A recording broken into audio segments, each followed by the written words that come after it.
आज सकाळीच आमची जोरशोरसे पापडाची तयारी चालू होती. आता मम्मी येईल म्हणले तिला काही गप्प बसवणार नाही. ती म्हणे चल मी तुला पापड करून देते.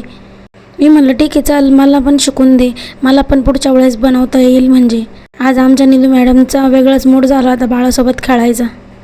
ती मला म्हणत होती आज तुझ्या पोटामध्ये आपलं बाळ आहे, ते माझ्यावानीच क्यूट आहे मम्मा. म्हणलं मम्मीकडून पूर्ण रेसिपी शिकून घ्यावी, म्हणजे मग मला पण पुढच्या वेळेस बनवता येईल. मी फर्स्ट टाईम बनवणार होते. आजपर्यंत मी पापड बनवलेले नव्हते. पापडाचं पीठ खूप निबार करावं लागतं. आम्ही तिघी मळीत होतो.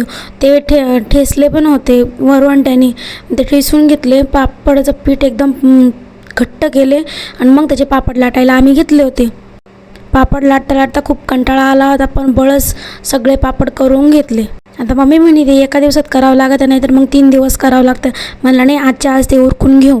तेवढ्यात माझं एक पार्सल आलं होतं. आता हा कागद मी गादी वातरायला घेतला होता, कारण छोटे मुलं असले ना सू वगैरे गादीमध्ये जिरत नाही, मग घरात वास येत नाही गाद्यांचा वगैरे. पापड करता तर कंबरम पाठ दुखून आली होती. मग म्हटलं चला थोडं वॉक करू. असा होता माझा आजचा दिवस. बाय.